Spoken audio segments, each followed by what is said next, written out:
ang DCXL News 558 kHz. 6 na dekadang maaasahan sa balita at serbisyo publiko.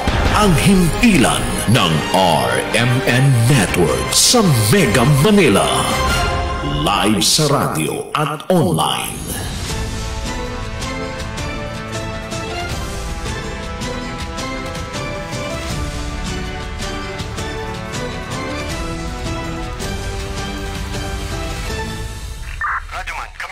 Live pong napapakinggan Radyo Man, sa live Luzon, dito. Visayas, Mindanao. Narito na ang mahahalagang kaganapan sa loob at labas ng bansa. Unang-una mong narinig Sabayan yan. na po tayong napapakinggan sa 65 RMN stations nationwide. Nandito tayo ngayon sa Ilagang Signal TV Channel 309 Aris, bigapon kita diri. at sa WRMN New York, USA. Wala pang ibang reporter dito. Napapanood din tayo sa YouTube at Facebook channel ng RMN Worldwide. Mula po sa RMN Broadcast Studios, Atlanta Center, Manila. Narito ang inyong kasamang tagapagbalita. RMN Network News. Magandang hapon mga kasama. Hapon po tayo ngayon ng Sabado at 3 sa buwan ng Pebrero 2024. Radyo Man Rod Marcelino. Sa ulo ng ating mga nagbabagang balita.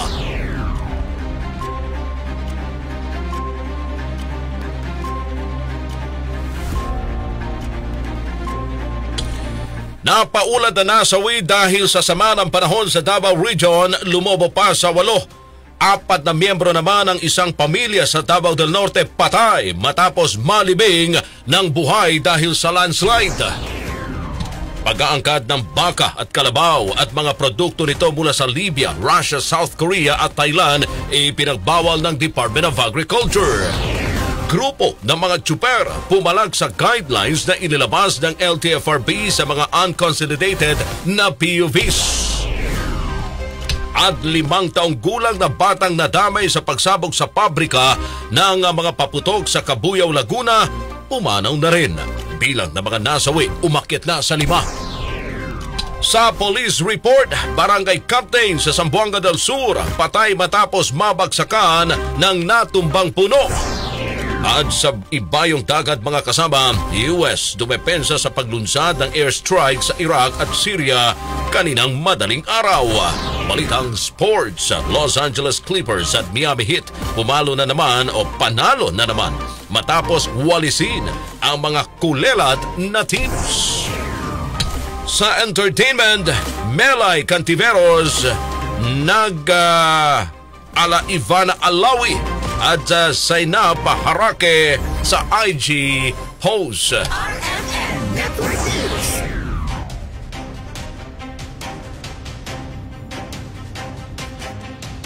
Mga kasama sa detalye po ng ating mga balita ngayong hapon, 8 na ang kumpirmadong namatay sa probinsya ng Davao de Oro dahil sa naranasang pagbaha at pagguho ng lupa.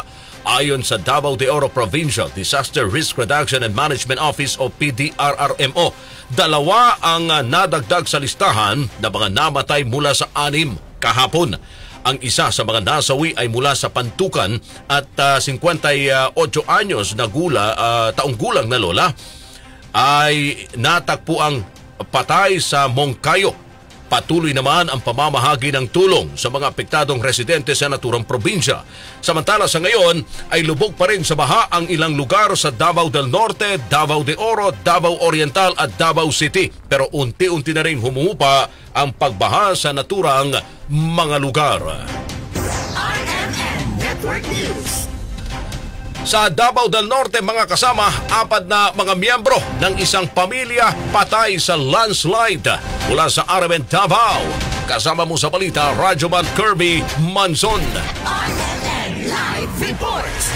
Kinumpirma ng Municipal Disaster Risk Reduction and Management Office o MDRRMO ng Local Government Unit o LGU ng Kapalong sa Davao del Norte na 4 ang kumpirmadong namatay dahil sa landslide sa Sitio Awod, Barangay Gupitan. Sa panayam ng DXDC RMN Davao kay Dimf na Palapar, ang local DRRM officer ng Kapalong, kumpirmado ang isang pamilyang biktima sa pagguho ng lupa na nakilalang sila Julius Loon, 45 years old, Josie Loon, 48 years old, Jennifer Loon, 14 years old at Jamaica Loon, 11 years years old. 1:30 ng hapon kahapon, February 2, 2024 nang sinimulan ang retrieval operation kung saan na-recover ang mga labi ng mga biktima, habang sa panayam naman ang DXDC RMN Davao kay Police Major Joel Cesar Cabe, ang hepe ng Kapalong Municipal Police Station. Sinabi niyang malayo ang Sitio Awod kung saan nanirahan ang pamilyang nasawi. Ayon sa pulis na may isa ring landslide incident sa karatig na sitio, partikular na sa may Sitio Taungatok kung saan may isa ring naitalang namatay at isa ang na-missing, na kasalukuyan ngayong binibiripika ng otoridad. Ayon sa pulis na hindi naman nagkulang ang barangay sa pagbabala sa mga residente na lumikas panahon sa walang tigil na ulan. Una nang na-report ng Office of the Civil Defense o OCD-11 na 6 ang kumpirmadong namatay sa baha at landslide sa probinsya ng Davao de Oro. Kasama mo sa RMN DXDC Davao, Radyoman Kirby Manzon. Tatak RMN. Sa kaugnay na balita pa rin mga kasama, inisyal na 3.3 million pesos na tulong na ipagkaloob sa mga apektado ng sama ng panahon sa ilang rehiyon sa Mindanao. Kasama mo sa balita, Radyoman Angel Ronquillo.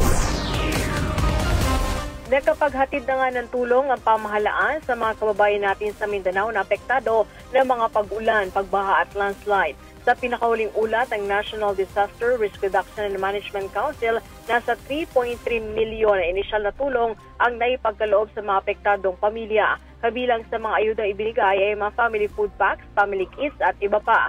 Samantala, nasa 143,047 na pamilya o katumbas sa may gisa 529,000 na mga individual ang apektado ng sama ng panahon mula sa 406 na barangay sa Region 11, Caraga at Sabar. Sa nasabing bilang, nasa may gisa 70,000 na mga katao ang pansamantalang nanunuluyan sa iba't ibang mga evacuation center kung saan iba sa kanila ay pinili na lamang na makituloy sa kanilang mga kaanak. Sa datos pa ng NTRAMC, 5 na iulat na sawi habang 7 naman ang sugatan pero patuloy pa itong biniberipika. Kasama mo sa DZXL RMN Manila, Radyoman Angel Ronquillo, Tatak Arimen. Sa Ilocos Region mga kasama, mahigit 30 hektarya ng taniman sa Tayog, Pangasinan apektado ng El Nino. Kasama mo sa balita mula kay Radyoman John Caranto ng IFM Dagupan.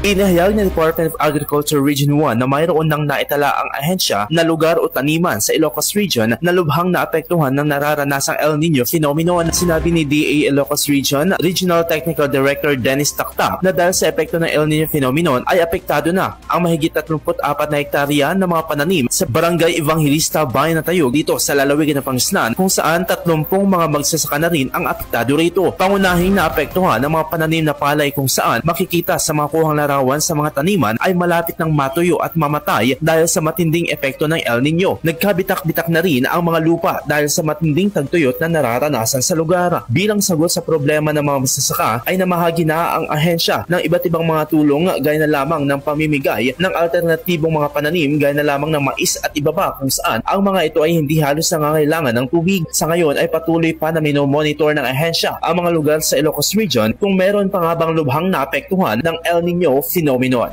Kasama mo dito sa IFM, Dagupan ako sa Idol John Caranto, Tatak RMN. RMN Network News. Mga kasama, ipinagbabawal na po ng Department of Agriculture ang pag-aangkat ngayon ng buhay na baka at kalabaw mula sa 4 na bansa.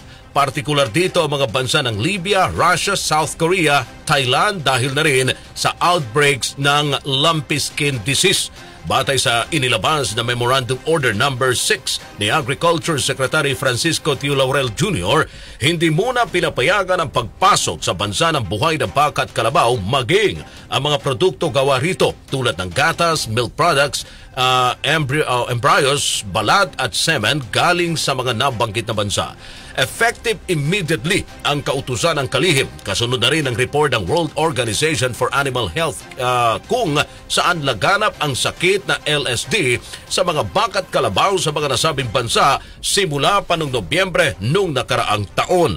Bukod dito ay agad ding inatasan ni Laurel ang mga opisyal ng DA Veterinary Quarantine Office upang tiyakin ang mahigpit na inspeksyon sa mga dumarating na produkto ng baka at kalabaw sa mga ports of entry sa bansa. RMN Network News. Ang presyo naman ng bulaklak mga kasama dyan sa may Dagupan abay bahagyang tumaas. Kasama mo sa balita, Radyoman Bats at Talaw ng IFM Dagupan. RMN Live Report.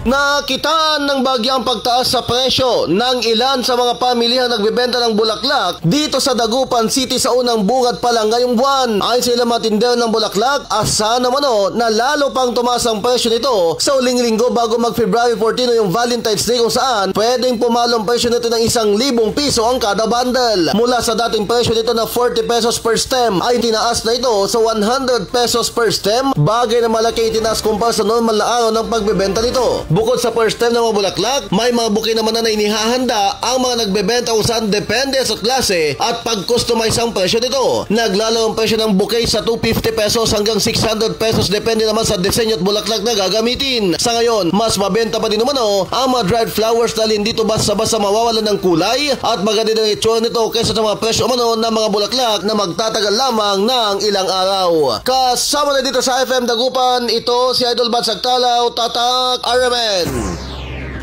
Sa Baguio City naman mga kasama, abay opisyal na pong sinimulan ngayong araw ang mga aktibidad para sa nalalapit na selebrasyon ng Panagbenga Flower Festival. Kasama mo sa balita, Radyoman Josiem Mangangay ng IFM Baguio.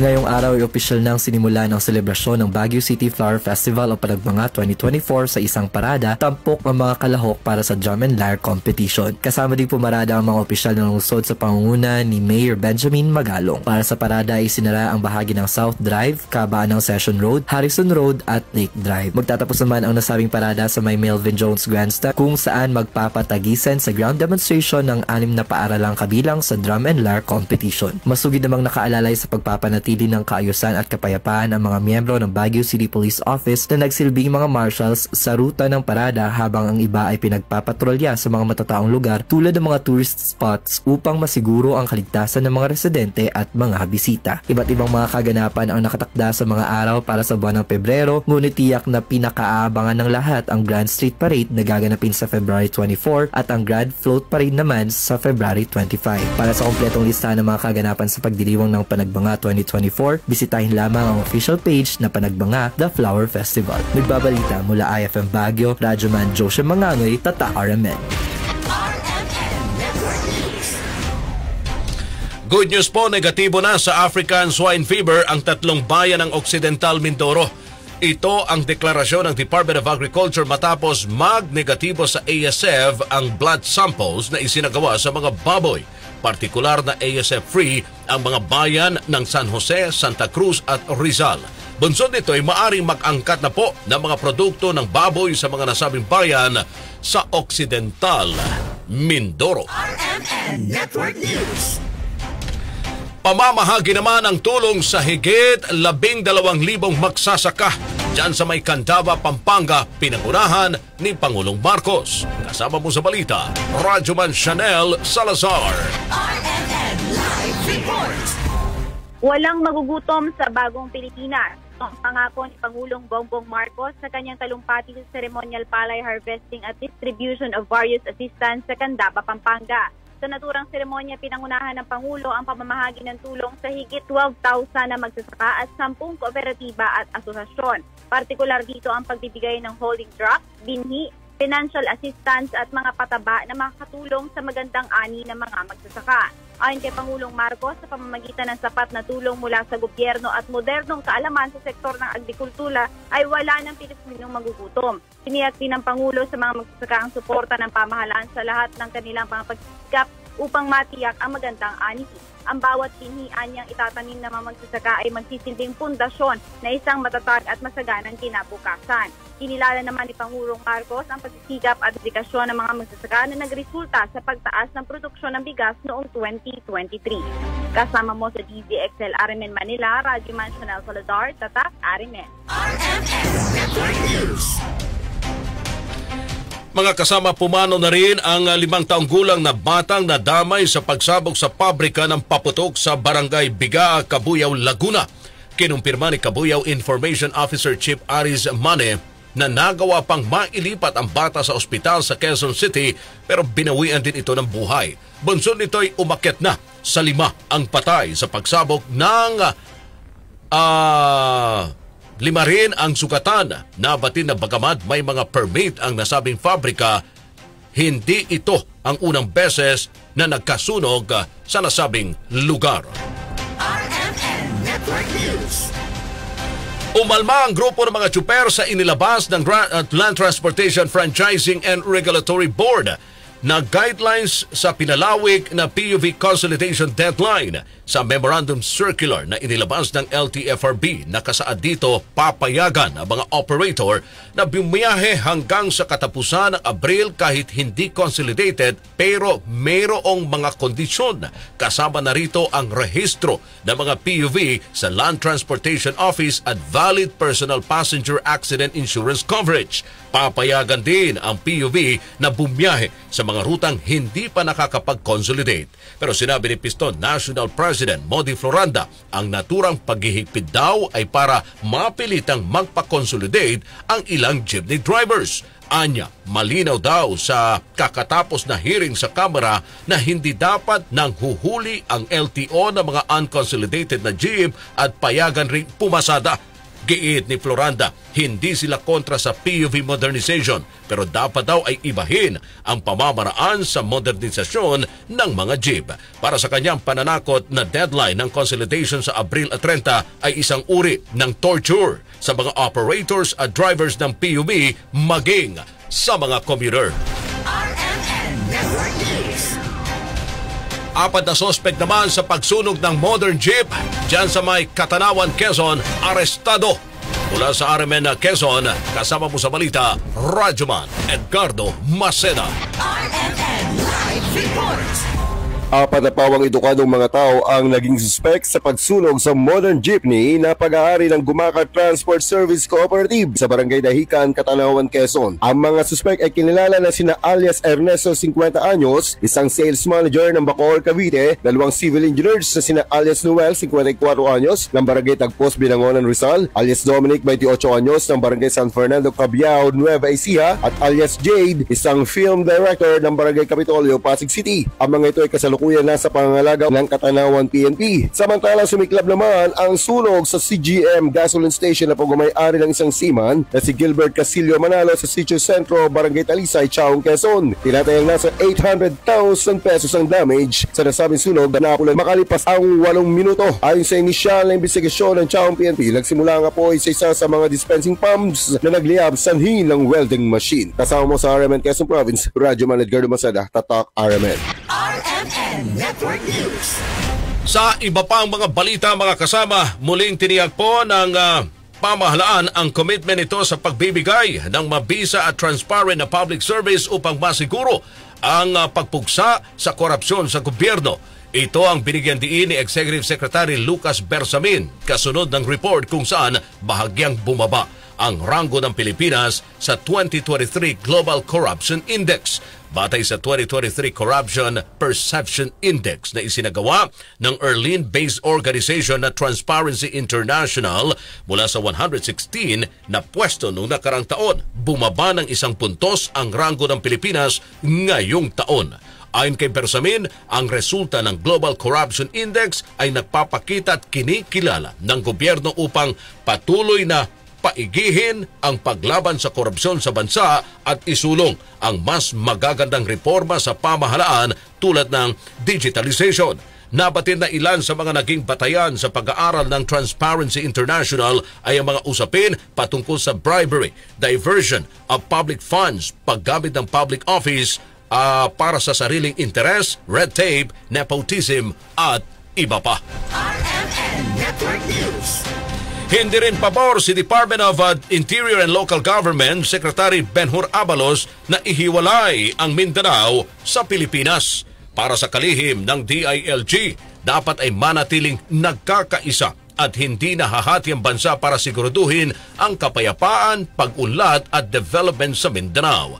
Iginiit nito hindi sakot ang secession o paghihiwalay para matugunan ang mga concern sa Mindanao at lalabagin nito ang ating saligang batas. Dagdag pa ni Abalos, lalabagin ito ang territorial integrity ng Pilipinas at magagambala ang pagsisikap na makabuo ng pagkikiisa sa lahat ng mga individual at maging ang mga ethnic cities. Kailangan din umanong isaalang-alang ang people's right to self-determination para ipursigi ang political, economic, social at cultural development habang inirerespeto ang territorial integrity at legal process ng bansa.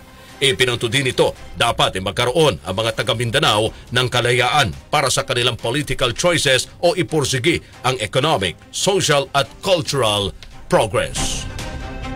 RMN Network News.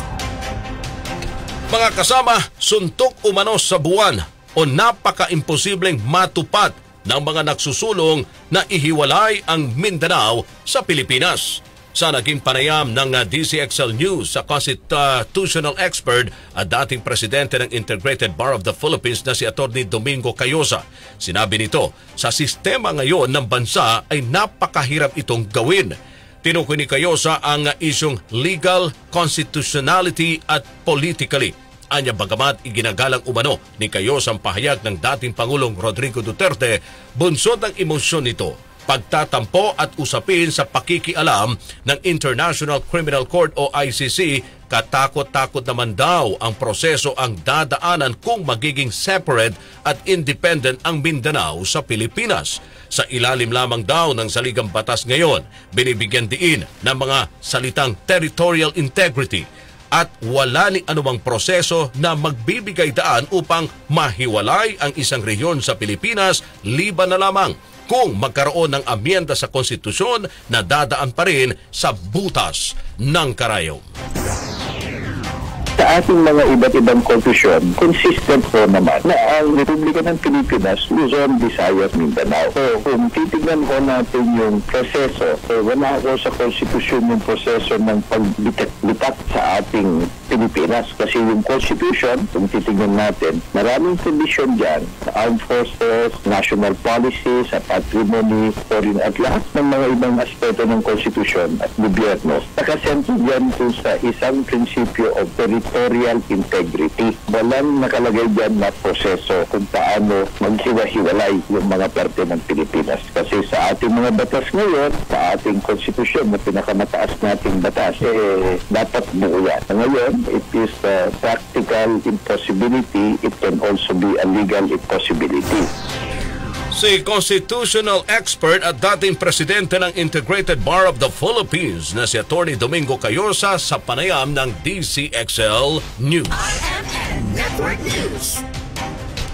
Senador iginiit na Pangulo lang ang makapagdidesisyon tungkol sa usapin po na sa national security ng bansa. Kasama mo sa balita, Radyoman Conde Batak. RMN Live Report. Naniniwala si Senator Nancy Binay na tanging si Pangulong Bongbong Marcos lamang ang makapagsasabi kung dapat namang buwagin ang National Task Force to End Local Communist Armed Conflict o NTF-ELCAC. Itong pahayag ni Senator Binay kasunod ng kwestiyon ni UN Special Rapporteur Irene Khan na buwagin ang task force. Ayon kay Binay, si Pangulong Marcos ang higit na nakakaalam patungkol sa insurgency at iba pang usapin na may kaugnayan sa national security. Sinabi ng Senadora na maliban sa mga naging issue tulad ng red tagging ay makabubuting alamin sa Department of the Interior and Local Government o DILG kung may silbi pa ba ang task force sa usapin ng pagpapababa ng insurgency at internal threats sa nakalipas na mga taon. Ipinaalala pa ng Senadora na lahat ng task force ay pansamantala lamang at nasa kamay ng Pangulo ang pagpapatuloy dito. Ang gusto lamang naman anya ng lahat ay magkaroon ng all-inclusive at sustainable peace sa buong bansa. Kasama mo sa DZXL RMN Manila, Radyoman Conde Batak, Tatak, RMN. Mga OFW, hinikayat po ng isang kongresista na magparehistro. Ito'y para mga kasama o magrehistro online para sa nalalapit na 2025 elections. Kasama mo sa balita, Radyoman Grace Mariano. Grace. Hinihikayat nga ni OFW Party List Representative Marisa Del Mar Magsino ang mga overseas Filipino workers o OFWs na magparehistro hanggang September 30, 2024 para makaboto sila online sa darating na 2025 national elections. Mensahe ito ni Magsino sa mga OFWs makaraang tiyakin ng Commission on Elections o COMELEC na may sasagawa ang internet-based voting para sa halalan sa susunod na taon. Bunsod nito ay nagpapasalamat si Magsino sa COMELEC na mas magiging madali at maginhawa na para sa ating mga OFWs ang pagboto. Payo ni Magstino sa mga Pilipino sa abroad, samantalahin ang oportunidad at huwag sayangin ang kanilang karapatan na pumili ng mga nais nilang mamuno sa bansa. Umaasa si Magstino na magiging kabahagi ang lahat ng OFWs sa kauna-unahan at makasaysayang internet voting na gagawin sa 76 out of 93 foreign posts. Kasama mo sa DSAXL RMN Manila, Radyoman Grace Mariano, Tatak Arimen. Ang DSWD hinimok po ang mga 4Ps beneficiaries na huwag magpadala sa mga nagpapautang at isanla ang kanilang mga cash cards. Kasama mo sa balita, Radyoman Mike Goyagoy. Hindi nalalahanan ng Department of Social Welfare and Development ang mga Pantawid Pamilyang Pilipino Program o 4Ps beneficiaries na huwag magpadala sa mga nagpapautang at isanla ang kanilang mga cash cards. Napansin kasi ng DSWD na sa kailang mga spot check tuwing may family development sessions na hindi dala ng mga 4Ps beneficiaries ng kailang mga ATM. Ayon kay 4Ps Program Manager, Director Gemma Gabuya, maaaring mapatalsik sa listahan ng mga 4Ps beneficiary kung mapatunayan na hindi ginagamit at hindi maayos ang paraan ng kanilang cash card tuwing dahil sinasangla ito. Ani Gabuya, hanggat maaari dapat maging huwarang modelo mga miyembro ng programa at sumunod sa mga patakaran. Sa kasalukuyan, ayon kay Gabuya, nagbigay na sila ng rekomendasyon para maamyendahan ang 4Ps law at isama sa provision nito na ma-penalize o maparusahan ang mga nagpapautang at isasama rin dito ang mga nagsasanla ng kanilang mga cash cards. Kasama mo sa Larimen, Manila, Radyoman, nag-share ito sa RMN. RMN Police Report. Mga kasama sa Zamboanga del Sur, Barangay Captain, patay matapos mabagsakan ng natumbang puno. Kasama mo sa balita mula sa RMN Pagadian, Radyoman Kenneth Bustamante. Kenneth. Nasawi ang isang barangay kapitan habang sugatan naman ang driver nito matapos na mabagsakan ng nabuwal na puno ang sinasakyan nilang motorsiklo sa Purok 3, Kanipay Norte sa bayan ng Midsalib, Zamboanga del Sur. Ayon sa mga nakasaksi, sinabing nakatakdang magtungo sa bayan si Kapitan GC Susan Sino Sandiman, ang barangay chairman ng barangay Ikuwan sa bayan ng Midsalib, para dumalo sana sa isang mahalagang pagtitipon. Sakay ng motorsiklo si Kapitan Sandiman na minamaniho ni Dumi Kapampangan nang biglang bumagsak ang isang malaking puno sa kanilang dinaanan. Dinala sa ospital ang mga biktima pero idiniklara na dead on arrival ang kapitan. Patuloy na iniimbestigahan ng mga otoridad ang insidente. Isa sa mga tinitingnang anggulo ay maaaring napatumba ng malakas na hangin ang naturang puno. Kasama mo sa DXPR RMN Pagadian, Radyoman Kenneth Bustamante, Tatak RMN. RMN Network News. Balita po sa Ibayong Dagat, mga kasama.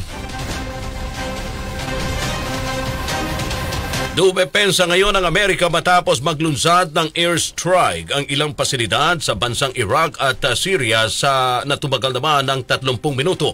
Ayon kay U.S. official Lieutenant General Douglas Sims, ang naturang pag-atake ay nakadepende sa kondisyon ng panahon at walang nangyaring komunikasyon sa Iran kaugnay sa nasabing hagbang. Biyernes ang napili nilang araw dahil ito umano ang best opportunity para maglunsad ng airstrikes at bullseye nila ang kanilang target, subalit maiwasan rin ang unnecessary casualties. Ayon kay National Security Council spokesperson John Kirby, nag-abiso at inalerto ng US ang pamahalaan ng Iraq ukol sa kanilang plano.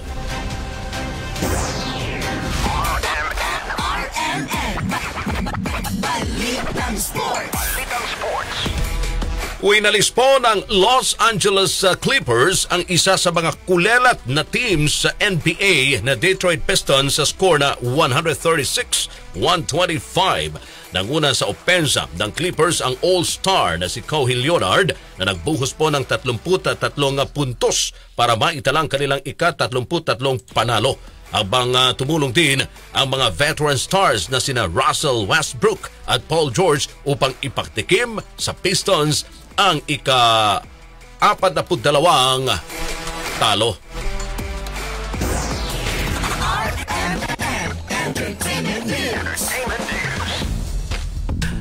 Melay Cantiveros abay nag-alaiva na alawi at Zainab Harake sa kanyang IG post. Para sa ating balitang entertainment, detalye kasama si Radyoman Alex Furake. Alex? Nakaka-good vibes nga ang post ngayon ni Melay Cantiveros sa kanyang IG. Nagbahagi kasi si Melay ng kanyang beach photo sa kanyang Instagram account. Makikita sa larawan na pinost ni Melay na confident na ginaya nitong post ni Ivana at Zainab. Ayon sa caption ni Melay, ang peg ng photographer ko sa pagkuha ng angulo para maging Ivana, Alawi or Zainab ang ganda ko. Pwede na ba? Don't comment down below kasi masakit ang katotohanan. Alam ko, di maganda sagot nyo. Napa-comment naman ang kanyang kapwa mga artistang sina Alex Gonzaga, Jolina Magdangal, Bea Alonzo, Carla Abellana, Dimples Romana at marami pang iba. At syempre, hindi naman papahuli ang kanyang mga fans. Yan ang ating entertainment news. Alex Furake, Tatak, RMN. Maraming salamat, Alex Furake. Network News. At yan ang mga nangungunang mga balita, mga kasama. Radyoman Rod Marcelino mula sa RMN Broadcast Studio sa Atlanta Center, Manila. Sa mga taga Davao, mayong hapon. Inyo pong natunghayan ang RMN Network News.